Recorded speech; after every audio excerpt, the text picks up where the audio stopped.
Hi friends, welcome back to my channel. Informative videos కోసం నా ఛానల్ను సబ్స్క్రైబ్ చేసుకోండి. ఈ రోజులో చాలామందికి ప్రొవిడెంట్ ఫండ్ ఉంటుంది. అది పిఎఫ్ కావచ్చు, ఈపీఎఫ్ కావచ్చు, లేదా జీపీఎఫ్ కావచ్చు. అలాంటి వారు చనిపోతే ఆ మనీ తమ వారు పొందడం పెద్ద సమస్య అవుతుంది.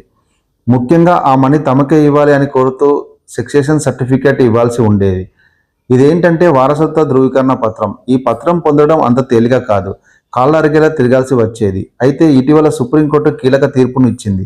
లైఫ్ ఇన్సూరెన్స్ లేదా ఇతర ఆర్థిక బకాయిలను నామినీ పొందేందుకు సక్సెషన్ సర్టిఫికేట్ తప్పనిసరిగా ఇవ్వాల్సిన అవసరం లేదని చెప్పింది. ఈ తీర్పుతో సామాన్య ప్రజలు హమ్మయ్య అనుకుంటున్నారు. ఎందుకంటే ఇప్పటి వరకు ఈ సక్సెషన్ సర్టిఫికేట్ కోసం రకరకాల ప్రభుత్వ శాఖలు, బ్యాంకులు, ఇన్సూరెన్స్ కంపెనీల చుట్టూ నామినీలు తిరగాల్సి వచ్చేది. వారేమో వెంటనే ఇచ్చేవారు కాదు. నానా ఏడుపులు ఏడిపించేవారు. సుప్రీంకోర్టు తీర్పుతో ఇక ఈ సర్టిఫికేట్ అవసరం లేదు కాబట్టి ఈజీగా నామినీలు మనీ పొందవచ్చు. ఇక్కడ మరొక కీలక అంశం ఉంది. నామినీకి వచ్చే డబ్బు నామినీ సొంతం అవ్వదు. మీరు చదివింది నిజమే, నామినీ సొంతం అవ్వదు. నమ్మలేకపోతున్నారా?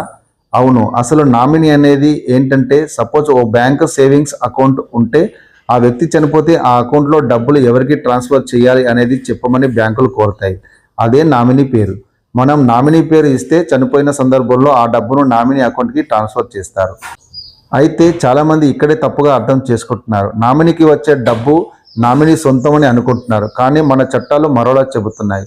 నామినీకి డబ్బు వచ్చినా ఆ డబ్బుపై నామినీకి ఎలాంటి అధికారం ఉండదు. దాన్ని జాగ్రత్తగా వీలునామా ప్రకారం పంచాల్సి ఉంటుంది. అంటే చనిపోయిన వ్యక్తి తన ఆస్తులు, బ్యాంకులో డబ్బు ఎవరికి ఎలా పంచాలో వీలునామా రాస్తారు. ఆ వీలునామా ప్రకారం ఆస్తుల పంపకం జరుగుతుంది. అలాగే బ్యాంకులో డబ్బును కూడా వీలునామా ప్రకారమే పంచాల్సి ఉంటుంది. నామినీ దగ్గర ఉన్న డబ్బును చనిపోయిన వ్యక్తి తాలూకు కుటుంబ సభ్యులు ఒక చోట పెట్టి వీలునామాలో ఏముందో చూస్తారు. ఆ ప్రకారమే డబ్బును పంచుకుంటారు. ఒకవేళ వీలునామాలో ఆ డబ్బు మొత్తం నామినీకే చెందాలి అని రాసి ఉంటే అది నామినీ సొంతం అవుతుంది. అలా కాకుండా దాన్ని నామినీతో పాటు కుటుంబ సభ్యులందరికీ సమానంగా పంచాలి అని ఉంటే అప్పుడు ఆ డబ్బులు అందరికీ సమానంగా షేర్ చేయవలసి ఉంటుంది.